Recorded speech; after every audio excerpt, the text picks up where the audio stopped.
Kali ini kita akan membicarakan soal perubahan, salah satu topik yang biasa kita bicarakan ketika membahas soal filsafat. Jadi boleh kita bilang bahwa perubahan itu adalah topik dasar yang biasa dibicarakan oleh para filsuf atau oleh para pelajar filsafat. Ada dua persoalan biasanya yang ini pernah saya temukan. Yang pertama adalah apakah perubahan itu terjadi atau yang kita sebut sebagai perubahan itu hanyalah sebuah ilusi, sebuah persepsi belaka. Karena sebetulnya yang kita sebut sebagai perubahan bukanlah sebuah perubahan. Kemudian yang kedua, jika perubahan itu terjadi, apakah perubahan ini sampai kepada hal-hal yang absolut, hal-hal yang hakiki, atau hanya pada hal-hal yang bersifat sementara atau kontingen. Jadi perubahan tidak menyentuh kepada hal-hal yang hakiki, hanya terjadi pada hal-hal yang sifatnya sementara. Pada kesempatan ini saya ingin membicarakan atau mendiskusikan dua persoalan ini. Sebetulnya pembahasan tentang perubahan adalah salah satu topik yang lama ditemukan di dalam sejarah filsafat. Sejak era Yunani klasik kita sudah menemukan pembahasan soal perubahan. Misalnya yang sangat masyhur itu adalah Heraklitos. Bagi Heraklitos, yang hakikat atau yang hakiki dari realitas ini adalah perubahan. Jadi semesta ini adalah perubahan itu sendiri.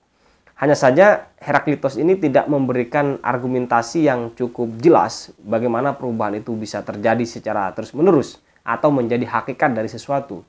Dia hanya memberikan semacam analogi-analogi. Salah satunya yang masyhur adalah bahwa manusia tidak akan merasakan air yang sama pada saat turun ke sebuah sungai. Jadi karena air di dalam sungai itu kan mengalir, maka kalau kita turun ke sana tentu saja kita tidak akan merasakan air yang sama karena airnya terus berubah, berganti. Tetapi pandangan Heraklitos ini ada yang membantah pada saat itu juga di era Yunani klasik yang dikenal dengan madhab Eleatik atau madhab Elea. Dua tokohnya yang sangat masyhur dalam hal ini adalah Parmenides dan muridnya yaitu Zeno.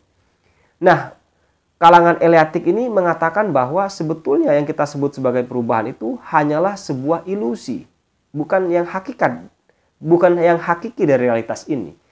Realitas ini sejatinya tidak berubah. Hanyalah persepsi-persepsi tertentu tentang realitas yang kita sebut sebagai perubahan. Nah, untuk membuktikan bahwa perubahan ini tidak terjadi, kaum Eleatik ini memberikan beberapa argumen. Salah satunya adalah mencoba menolak soal gerak. Karena gerak ini yang memungkinkan adanya perubahan. Tanpa gerak maka tak ada perubahan. Nah, mereka untuk membantah gerak ini membuat apa yang kita kenal sebagai paradoks gerak. Bahwa gerak itu sesuatu yang paradoks. Dia pakai contoh misalnya Achilles. Achilles ini adalah salah satu tokoh di era Yunani klasik yang larinya sangat kencang.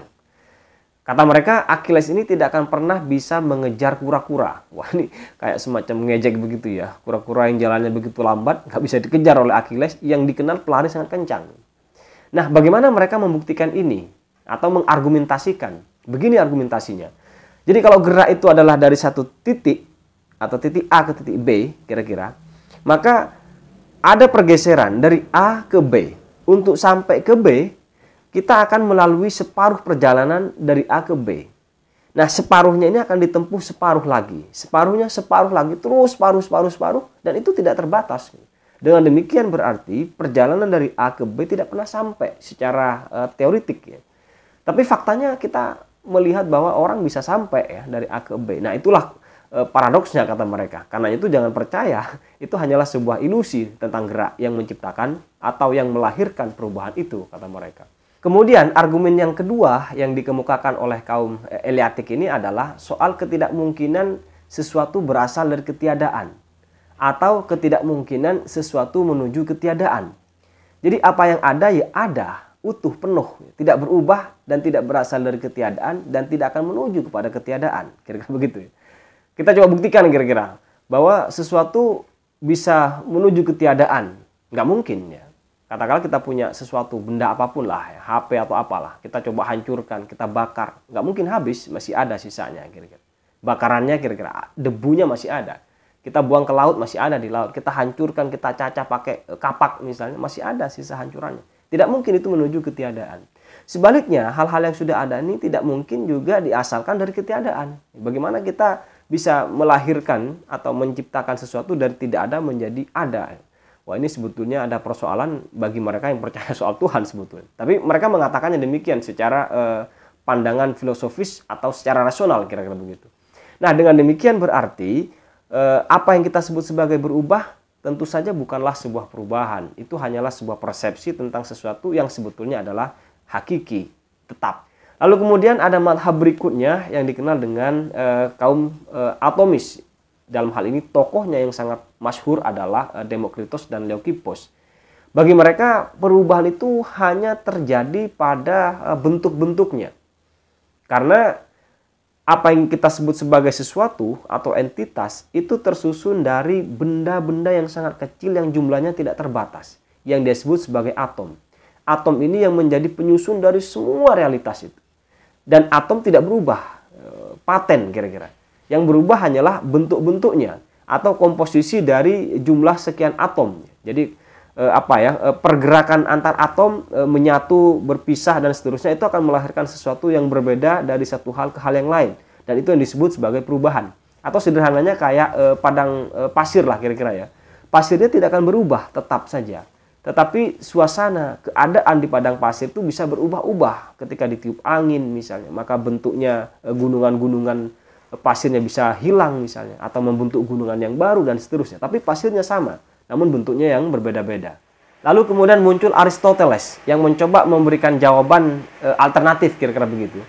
Baginya perubahan itu terjadi hanya pada bentuknya, bukan pada substansinya. Jadi pada aksidensinya kira-kira begitu. Katakanlah ada kayu, maka kayu bisa berubah menjadi kursi, kursi berubah menjadi sesuatu yang lain.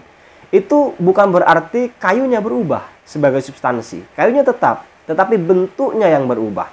Untuk menjelaskan teori ini, Aristoteles mengemukakan atau menggunakan pendapatnya yang terkenal, yaitu potensialitas dan aktualitas.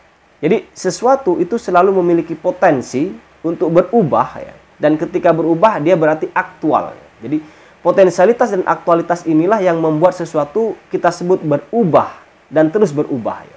Seperti kayu tadi, ya. Kayu itu adalah sebuah potensi, ya kan? Lalu kemudian berubah menjadi kursi, maka itu aktual. Nah, setelah jadi kursi, dia bisa berubah yang lain, maka saat menjadi kursi itu adalah potensi, setelah berubah menjadi sesuatu yang lain, itu menjadi aktual lagi, terus begitu seterusnya. Nah, teori Aristoteles ini yang kemudian dikenal dengan istilah generation dan degeneration, atau kemenjadian dan kehancuran. Jadi sesuatu itu menjadi dan hancur, menjadi dan hancur. Dengan demikian perubahan itu terjadi secara terus-menerus. Hanya saja perubahan itu tidak pada substansi, melainkan pada aksidensinya, pada bentuknya saja. Inilah beberapa perdebatan tentang perubahan yang biasa terjadi di dalam pembahasan filsafat.